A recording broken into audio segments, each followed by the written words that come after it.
ഉണ്ണിയമ്മേ കുമ്പടി വന്നു.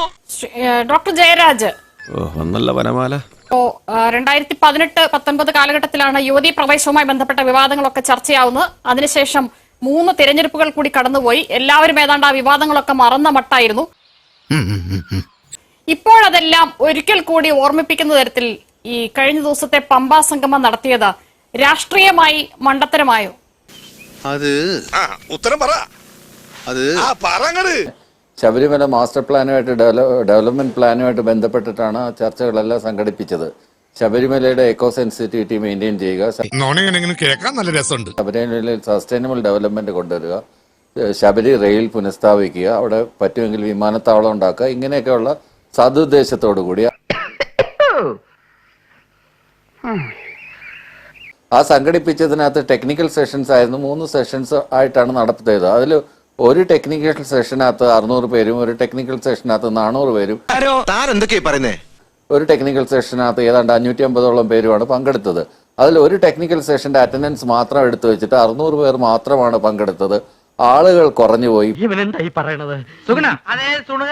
ഇപ്പോൾ CPM പോലുള്ള ഒരു പാർട്ടിക്ക് അല്ലെങ്കിൽ ഇടതുപക്ഷത്തിനെ സംബന്ധിച്ചിടത്തോളം, CPM-ന്റെ കാര്യം വിശേഷിച്ച് ഞാൻ പറയാം, ഭരിക്കുന്ന പാർട്ടി ആയതുകൊണ്ട്, പ്രധാനപ്പെട്ട പാർട്ടി ആയതുകൊണ്ട്, CPM സംഘടിപ്പിച്ച ഒരു പരിപാടി ആയിരുന്നെങ്കിൽ 6 ലക്ഷം പേരുണ്ട് പാർട്ടി മെമ്പർമാര്. അനുഭാവികളെല്ലാം കൂടെ ചേർന്ന് ഒരു 4 ലക്ഷം പേരുണ്ട് വർഗ ബഹുജന സംഘടനയിൽ മാത്രം. പിന്നെ അനുഭാവികൾ വേറെ. അപ്പോൾ അത് നിറയ്ക്കുന്നതിന് വലിയ താമസമൊന്നുമില്ല. പെട്ടെന്ന് ഒരു കോൾ മതി, ഒരു മെസ്സേജ് അയച്ചു കഴിഞ്ഞാൽ അതിനേക്കാൾ അത് 10 ഇരട്ടി പന്തൽ നിറയ്ക്കുന്ന അത്ര ആളിനെ അവിടെ കൊണ്ടുവരാൻ പറ്റും. ഭയങ്കരം തന്നെ. മന്ത്രിയുടെ കണക്കനുസരിച്ച് അത്രയും പേര് മാത്രമാണ് അനുവദിച്ചത്. യുവതീ പ്രവേശന ശേഷമുണ്ടായ വിവാദങ്ങളെ മറികടക്കാനുള്ള നീക്കം. ഇപ്പോ നവോത്ഥാന സമിതി ഉണ്ടാക്കി, വനിതാ മതിൽ കെട്ടി, ഇതിനെല്ലാം ശേഷം നടന്ന പൊതു തെരഞ്ഞെടുപ്പിൽ എങ്ങനെയാണ് ആളുകൾ പ്രതികരിച്ചതെന്ന് കണ്ടതാണ്. അതുകൊണ്ട് ഈ ശബരിമലയുടെ കാര്യത്തിൽ ഈ പറയുന്ന പോലെ പാർട്ടി പരിപാടിക്ക് കൊണ്ടുപോകുന്ന പോലെ ആളുകളെ കൊണ്ടുപോകലൊക്കെ അത്ര എളുപ്പമാണോ? UP കഴിഞ്ഞാൽ ഏറ്റവും കൂടുതൽ ശാഖകളുള്ള സ്ഥലം, RSSന് ശാഖകളുള്ളത് കേരളമാണ്. ആ കേരളത്തിലെ മുഴുവൻ ആളുകളും, ഈ ശാഖാംഗങ്ങൾ മുഴുവൻ ശ്രമിച്ചിട്ട് പോലും കേരളത്തിലൊരു മാറ്റം വരുത്താൻ കഴിഞ്ഞില്ല. കവി തല്ലുവാങ്ങിയിട്ടേ പോകുന്നാ തോന്നുന്നത്. അതിനുശേഷം അവര് ക്ഷേത്ര സംരക്ഷണ സമിതിയുമായി വന്നു. അവിടെ ഒന്നും പറ്റിയില്ല. അതിനുശേഷം സാംസ്കാരിക രംഗത്ത് കൈകടത്തലായിട്ട് നടന്നു. അവിടെയും ഒന്നും നടന്നില്ല.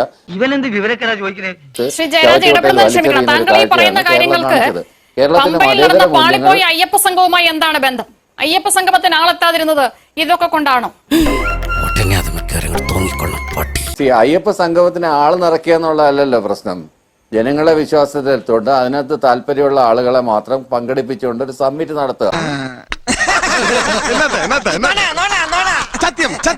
അതുപോലെ വെള്ളാപ്പള്ളി നടേശൻ പങ്കെടുത്തു, പുന്നല ശ്രീമാർ പങ്കെടുത്തു, മറ്റ് എല്ലാ ജാതി സംഘടനയിലുള്ള ആളുകളും, നവോത്ഥാനമായിട്ട് ബന്ധപ്പെട്ട് നിന്നിട്ടുള്ള മുഴുവൻ ആളുകൾ സ്വന്തം ഇഷ്ടത്തിന് തട്ടിവിടുന്നതാണ് പങ്കെടുത്തു. എന്നാൽ ഇന്ന് നടന്ന മറ്റ് സംഗമത്തിലോ ഒരൊറ്റ നേതാക്കന്മാര് പോലും, ജാതി സംഘടനകളുടെ ഒരൊറ്റ ആള് പോലും പങ്കെടുത്തില്ല. കണ്ണീര് തുടച്ചിട്ട് കുറച്ചുകൂടി വിശ്വസിക്കാൻ തോന്നുന്നു. അത് വളരെ കൗതുകകരമായി തോന്നി എനിക്ക്. കാരണം സർക്കാർ കൊട്ടിഘോഷിച്ച് 3000 പേര് പങ്കെടുക്കുമെന്ന് പറഞ്ഞിട്ടുള്ള ഗ്ലോബൽ അയ്യപ്പ സംഗമത്തിൽ CPM-ന്റെ ആളുകൾ പോലും പങ്കെടുത്തില്ല. അവർക്ക് വളരെ വേണ്ടപ്പെട്ട ആളുകൾ പോലും പങ്കെടുക്കുന്നില്ല. 3000 പേരെ പ്രതീക്ഷ സ്ഥലത്ത് 463 പേരാണ് വന്നത്. എന്നാൽ ഇത്തരത്തിലുള്ള യാതൊരു മുന്നൊരുക്കവും ഇല്ലാതെ, യാതൊരു തയ്യാറെടുപ്പും ഇല്ലാതെ, ഔദ്യോഗികമായിട്ടുള്ള ക്ഷണക്കത്ത് പോലും ഇല്ലാതെ, ആരെയും അങ്ങനെ പോയി ക്ഷണിക്കുക പോലും ചെയ്തിട്ടില്ലാത്തൊരു പരിപാടിയിൽ ഇതൊരു നടക്ക് പോണ മാതിരില്ല. 10,000 ആളുകൾ വന്നു. CPM-ന്റെ ഇടതുപക്ഷത്തിന്റെ പ്രതിനിധികൾ വരെ അത് ലൈവിൽ കണ്ടുകൊണ്ടിരിക്കുകയായിരുന്നു. അവിടെ സ്വാമിമാർ എന്തൊക്കെയാണ് പ്രസംഗിച്ചത് എന്നൊക്കെ അവർ ലൈവിൽ കണ്ടുകൊണ്ടിരിക്കുകയായിരുന്നു എന്ന് പറയുമ്പോൾ ഏത് പരിപാടിയാണ് ജനശ്രദ്ധയെ ആകർഷിച്ചത്, ഏതിലേക്കാണ് ആളുകൾ ഒഴുകിയെത്തിയത് എന്നുള്ളത് വളരെ ശ്രദ്ധേയമാണല്ലോ. അവിടെ നിരവധി വിഭാഗത്തിൽപ്പെട്ടിട്ടുള്ള ആളുകളുണ്ട്. ഞങ്ങൾ അവരൊന്നും തരംതിരിച്ച് നോക്കിയിട്ടില്ല. ഇവരൊക്കെ ഏത് ജാതിയുടെ പ്രതിനിധികളാണ്, ഏത് ജാതിയെ റെപ്രസെന്റ് ചെയ്തുകൊണ്ടാണ് അവർ വന്നതെന്നുള്ളത് അവിടെ ആരും പരിഗണിച്ചിട്ടുമില്ല, പരിശോധിച്ചിട്ടുമില്ല.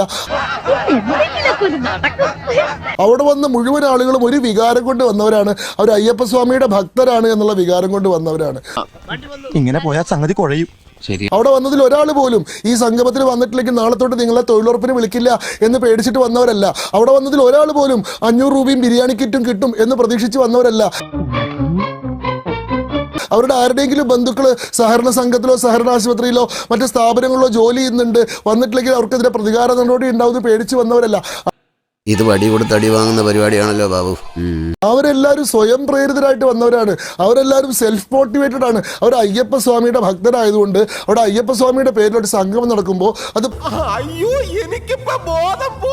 പൊന്തളം കൊട്ടാരത്തിന്റെ നേതൃത്വത്തിൽ ശബരിമല കർമ്മസമിതിയുടെ മുന്നൊരുക്കത്തിൽ നടക്കുമ്പോൾ അവിടെ പങ്കെടുക്കേണ്ടത്, അവിടെ ഉണ്ടാവേണ്ടത് തങ്ങളുടെ ബാധ്യതയാണെന്ന് കരുതി വന്നിട്ടുള്ള ആളുകളാണ്.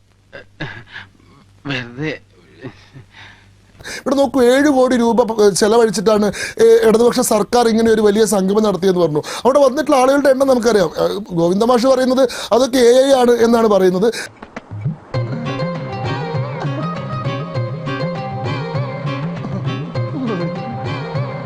പക്ഷെ നമ്മൾ എന്നെ എടുത്തപ്പോൾ അവിടെ കണ്ടത് 463 ആളുകളെയാണ്.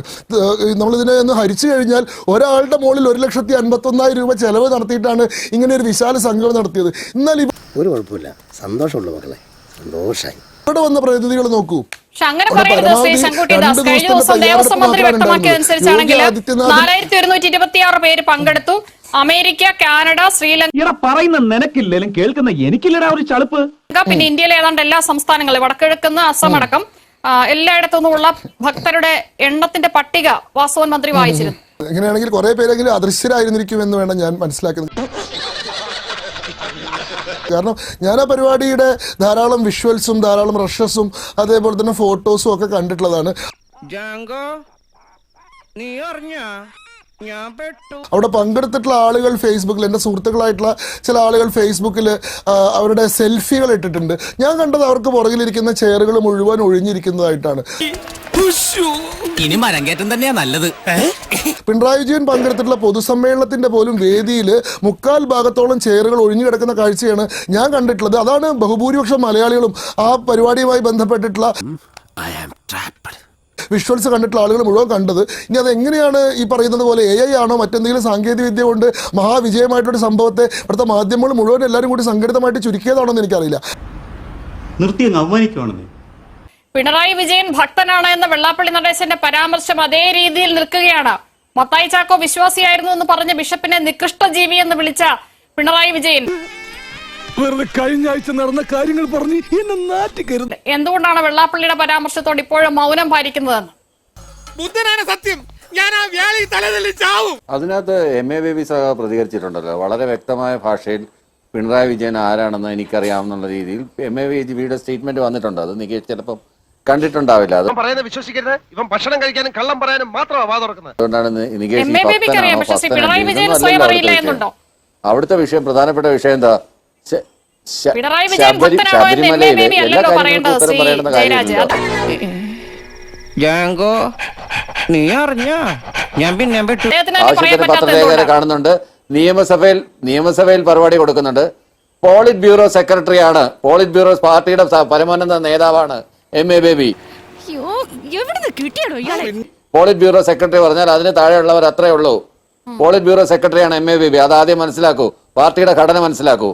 എന്നിട്ട് അദ്ദേഹം തന്നെ വന്ന് പറയണമെന്ന് നിർബന്ധമൊന്നുമില്ല. അല്ലെങ്കിൽ SFA കാരനോ പറയേണ്ട കാര്യമില്ല.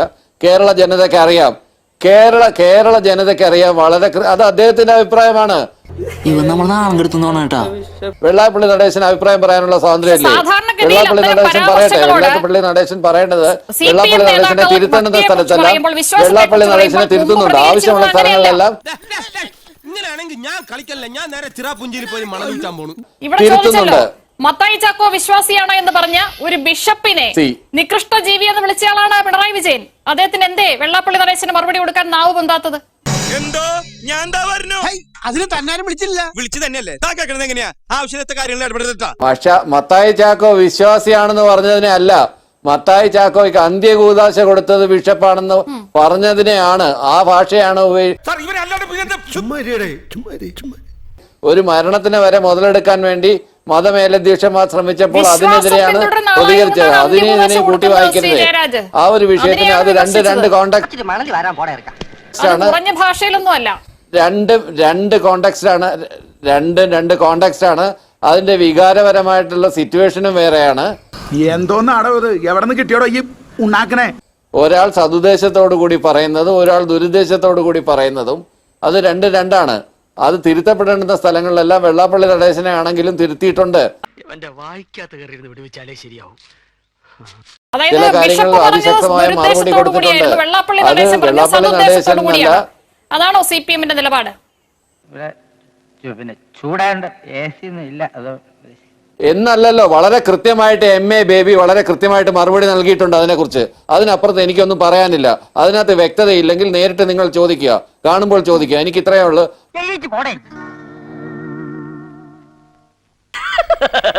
തൽക്കാലം ഇത്രയും മതി. വരട്ടെ.